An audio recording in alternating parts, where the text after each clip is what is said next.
everybody, welcome back to the latest episode of the UK Glamping podcast, hosted by us here at Glam Protect. As usual, we have a special guest with us this week, and this week I am joined by Ryan Berger, account executive at Marque Insurance. Thanks very much for coming on. Hi, Oliver. Thank you. Thanks for having me. Thank you for joining us. So today, as I'm sure you can probably guess, we are going to be talking all things insurance and what clients need to consider on that front when setting up a glamping site. So, Ryan, can you give us a little bit of history about kind of yourself and the company that you work for? Of course, yeah. So like Oliver said, my name's Ryan. I'm account executive at Marque. Marque has been running for 22 years now. Started off as a specialist broker for temporary structures. And at the beginning of 2024, we extended our scheme that we've got in place to glamp sites. That really just made sense to us and to the market, considering many glamp sites have accommodation which are temporary structures, such as yurts, teepees, bell tents, safari tents. So since then, the scheme has been running really well. We'd like to think that we've helped out a lot of glamp sites in the country, and hopefully continue to do so. Yeah, and indeed, I believe one of our own sites on the North Coast 500 is now using you as well. So nothing like a first-hand bit of word of mouth for absolutely. So I guess when I first came across you, I probably got your company name wrong, thinking it was Marque. So was that kind of where you started when you mentioned the temporary structures and stuff? Was that predominantly the company background previously? That's it. My director, he used to erect marquees, starting in '97, and then there wasn't really a market for the marquee hire industry, so that's where Marque was sort of born. And Marque, the play with the spelling, almost marquee, but yes, Marque. That's where we started. Yeah, we cover a lot of the industry, and we know them so well. We're massive players in the industry as well, in trade associations and bits like that. So, moving to campsites just made sense for us. Yeah, it's a very sensible transition, really. As you say, I mean, a lot of the early glamping adopters were bell tents, yurts, things like that, which you would think are kind of temporary, and they are in some respects. But as far as planning is concerned, they're considered semi-permanent once they're up for more than 28 days. And that's what kind of probably takes them out of that temporary market that you've got your background in, and a little bit more into the kind of permanent side of things, as well as obviously the more permanent looking units like pods and shepherd's huts and things like that. Exactly that. So buses, school buses, I mean, you see some really unique ones. I remember I was watching that. I don't know if you saw that Johnny Vegas series a little while back. I know it. Yeah, he's got all sorts of bonkers. Different types of vehicles to stay in, but quite how he got that through the planners, I don't know, but he got it done somehow. So one of the questions we get asked an awful lot once we've had our first kind of interaction with our clients and assess the feasibility of their idea, and they've decided that it's something they're going ahead with, is as simple as what kind of insurance do they actually need for the site. So what sort of things do clients have to think about if they're opening a glamping site? What kind of cover is typical for you to discuss with them?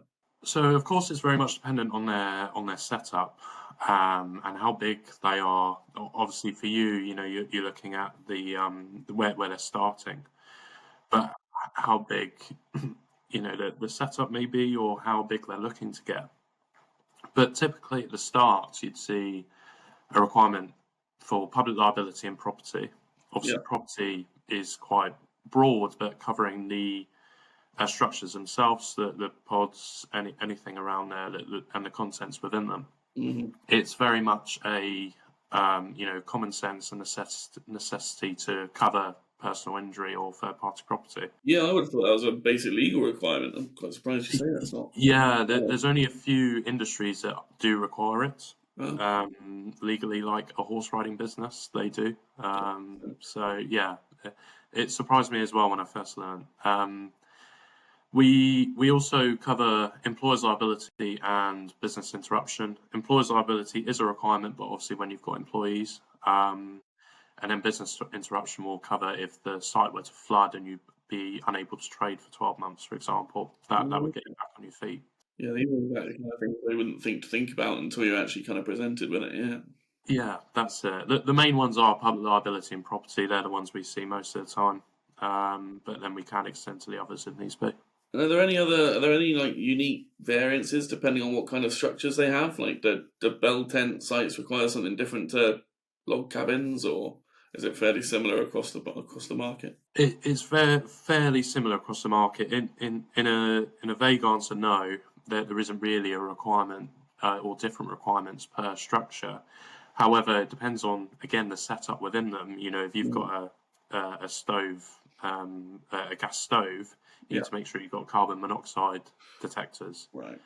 But no, obviously premiums can change depending on what pods are being used. A wooden pod may cost more than a tent, but it really is dependent. But you wouldn't really see a difference in terms or requirements other than the sort of carbon monoxide. And just to touch on the property section as well, because not many people do know, it can obviously cover the pods themselves, the accommodation, the contents within them, but also extending to additional buildings if there's an office on site. Right. And a lot of people don't know, but we can cover hot tubs, saunas, trailers, hard implants, business equipment, that kind of thing.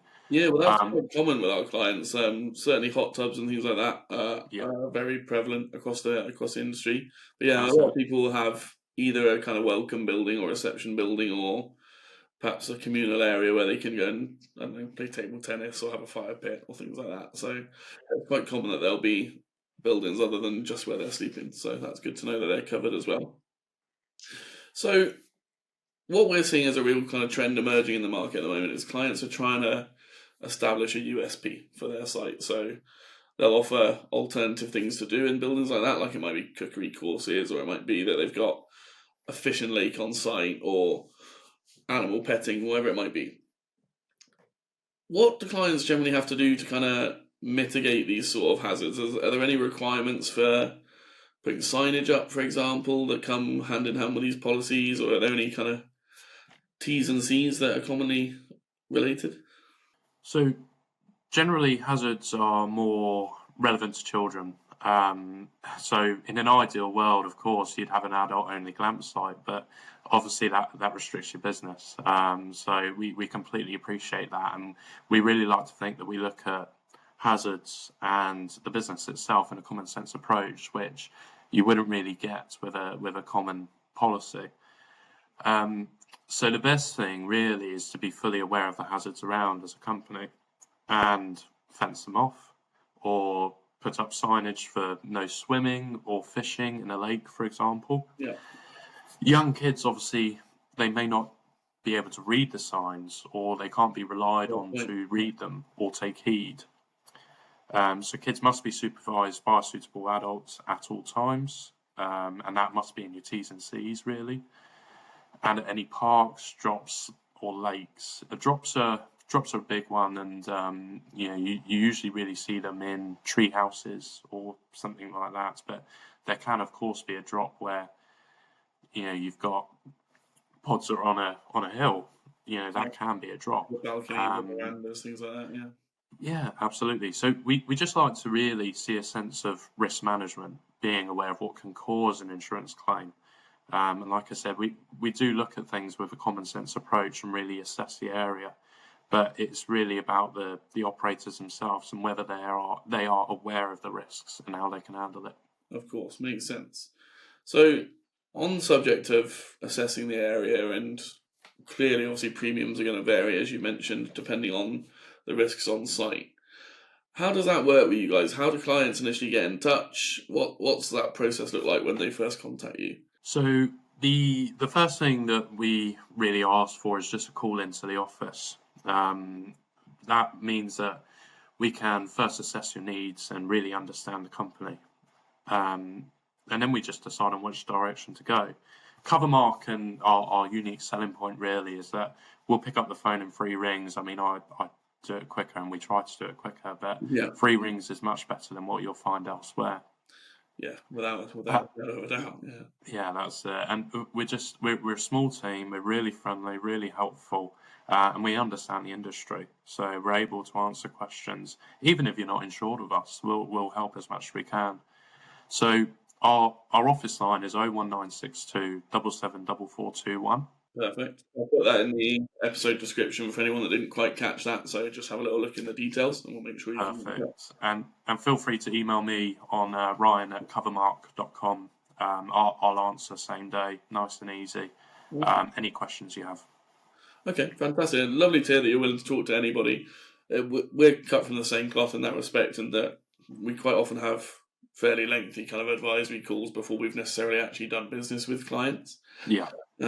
Like any business, obviously there's a limit to that. You're not gonna consult forever in a day without some sort of hope of business at the end of it. So once they've had that initial discussion, and how much scope does that have? Are you able to give things like indicative pricing over the phone, or does that require site visits and things like that to be done first? It doesn't require site visits. Again, that site visits are really dependent on how big the operation is. If it's massive, then a site visit is always good, because then we can understand the risk management and really understand what we're insuring. But because we have a scheme for Glamp sites, it means that we are able to write the premiums within our guidelines. Of course, there may be some sticking points where we need to refer it to an underwriter for the insurer, which is Hiscox, but we can indicate premiums, we can quote premiums ourselves, so it can be done over the phone, it can be done same day by email. It is nice and easy, really. So obviously we may have further questions, but an indication is an indication, so we're able to offer it, without tying down. And I think that's quite often all that people are looking for at initial contact stages. And I think ultimately people are just trying to get a sense of, look, how much money am I going to have to spend in the next 6 months to a year? And when you're setting up a glamping site, that's not a small amount of money generally. No. So they like to just have at least a rough indication that they can then map out and obviously lock down a little bit later when it comes to the specifics. Absolutely. Do you guys cover the whole of the UK, or are you just in specific geographical areas? No, we cover the whole of the UK.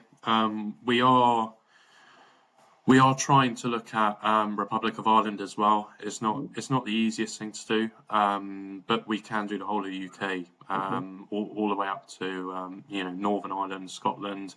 We've done some in Jersey. We can do anywhere in the UK. Awesome. So yeah, if you're out there and you're at that stage where you're thinking about getting your site open, get in touch. If we'll put all the details in the description, as I mentioned. Pick the phone up, drop them an email. It certainly sounds easy enough to get a hold of you guys. So obviously, like ourselves, there are a world of people out there that are designed to help clients with various different aspects of their business. But why should customers choose you rather than potentially an independent broker or somebody else? Yeah, it's a good question. I mean, obviously going back to we have a scheme, so that means we're a specialist scheme in the industry, so we're able to write it ourselves. We have the policy wording to hand. It's all done by us, but that means that we also are able to negotiate premiums well, provide discounts. But a key point of our cover, really, what makes it better or more appropriate than a standard insurance policy, is that theft does not necessarily require forcible or violent entry. Whereas a normal policy wouldn't cover if someone stole a yurt from a field, for example, because there may be no forcible entry onto the site. So that's where, obviously, from our understanding of the temporary structure world, you're not going to have forcible entry into a site for someone to steal a yurt or a teepee. Yeah, quite possibly. It's rare that people would have kind of security barriers or anything on their site. That's it, yeah. And we're well connected in the industry, so we know, a lot of manufacturers, companies that sell the tents, etc. But also that helps us massively with claims to negate cost and to improve the speed on claims. So with us just being that specialist industry, we're able to really understand the risk, comment on the risk, advise, and just help out throughout the whole year. Any issue, even if it's not an insurance-based issue, we can help. Fantastic. I think that's obviously everyone's biggest fear when it comes to insurance is we pay insurance for so many different aspects of our lives, whether it's your car, whether it's your life insurance, whatever it might be. And generally speaking, trying to make a claim can be a real headache, and Yeah, people don't like to do it. So having that kind of ease of process, I'm sure, will give people a lot of peace of mind that it's not something that needs to add to what is no doubt already an incredibly stressful situation for them. that's it. That's it. Yeah, that's the point. Stressful is when you think of a claim, you think of stress, and we're here to hold your hand and help you through it. Fantastic. Well, look, I'm sure we could sit and get into the nitty gritty of the policy and how you compare to other people for hours at the end of the day, because that's what these things are designed to be fairly comprehensive. But I think for now, that is more than enough information for our clients to go on and hopefully give them some peace of mind that there's a friendly face behind that phone. So, guys, get in touch. Ryan, thank you very much for joining me and giving the customers a bit of background on you guys and the wider team at Covermark. And I Thanks, look Oliver. forward to sending a few customers your way soon. Thanks very much. Great. Thank you very much. Cheers.